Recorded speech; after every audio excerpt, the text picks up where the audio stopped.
with Cowboys owner Jerry Jones at the NFL annual meeting. They used to call this the NFL owners meeting, but I guess you guys are more generous now. Now this is the annual meeting, right? Well, it is, but the owners are still the boss. Now, you've got some coaches around here that will tell you they're the boss.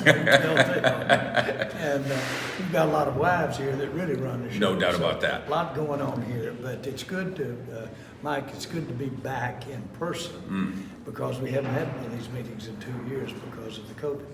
You addressed some personal issues earlier in the week, and I respect how you did that. I do have to, however, bring up Marilyn Love, and I'll repeat what I've told you before about this because I don't know that you're fully aware of how special she was to so many of us, and I know she was so special to you. Marilyn had free reign with me, and I don't know what she spent. I don't know how many hats she ordered up on a daily basis or jerseys, but I know this. I had letters and people come up to me all the time and thank me for her generosity.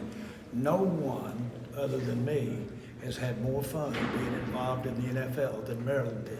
It was a tie for first place. And I'm really proud of that. But of course, you also knew that how competent she was, and she actually had a photographic memory. Yeah. Boy, she was special, and I'm going to miss her. Yeah, me too. Let's talk football. Why is your approach, you and Steven's approach to free agency, right?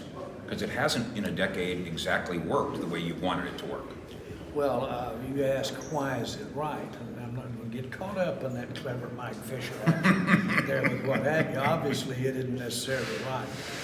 But I think our approach is trying to put an emphasis on trying to get the most value from the resources that you have, which is your dollars. This is pro football.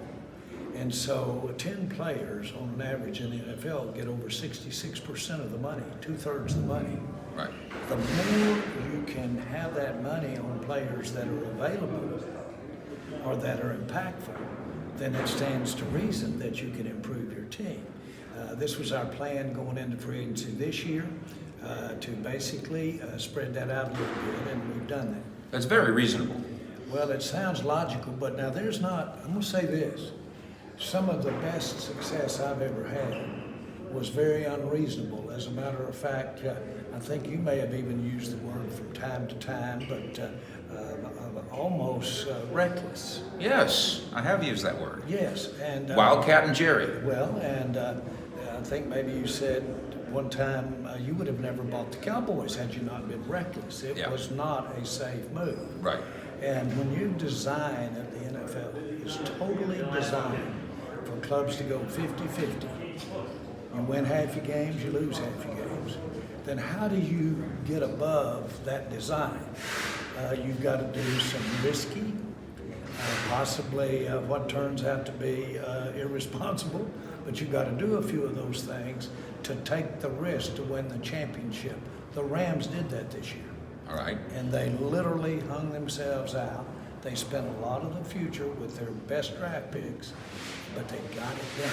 Only one team gets to take that risk to do it. Okay, so you have an unplugged, maybe this is the wrong summer for it, but you have an unplugged completely from the idea of Wildcat and Jerry. Well, I think he's here, and I have to fight that demon all the time. And he is the one that I'm talking to when I say, and Stephen says, keep your feet on the ground. Yeah. You know, Stephen pushed me up against the wall when I had made a deal to bring Deion Sanders up. Right. He literally did in a hotel room, right? Shoved me up against the wall, your son. Yeah. Shoved me up against the wall. I said, well, Steve, you going to hit me? And he said, no, I just can't believe you did it. And I said, well, I told you I was going to do it. Yeah. And I said, he was in the next room, by the way, his agent. But my point is, you do have to do and take some risk in my mind to give yourself a chance. And so now it doesn't sound like it when you're trying to even out your 2/3 of your money and get more players for it. But somewhere in there is some rationale. Now, you know, I'll go dig on and see if there's any, we can spot it. Cowboy fans are excited to hear that reckless Jerry is still pumping. Well, he's here. He has to be talked to a little more. And that's that mirror. And I get a lot of, I'll never forget Gene.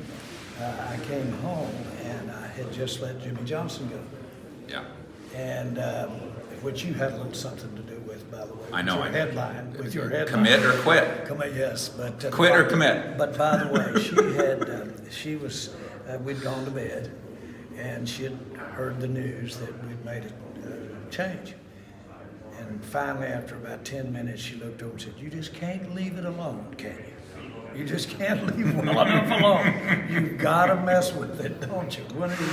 And but the point is that without trying to be funny about serious matters, you do have to take some vocabulary to make it go. And yes, that's alive and well. All right, you brought it up, and so finally, this is the 28th anniversary of the week of your divorce with your old friend Jimmy. And you brought up almost a year ago the idea of the Ring of Honor. And you're in the Hall of Fame, and he's in the Hall of Fame. And two guys could not be more deserving.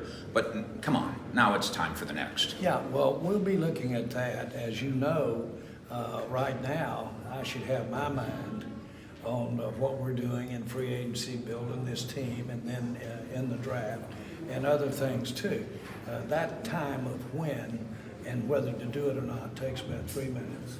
I'll get to that. Okay, because you only sleep 4 hours a night still, right? Well, 4 hours a night, so you got 20 hours a day to do stuff. I get a little more from that. That was when I was seeing you more, that you kept me up past my bedtime. Yes, I did.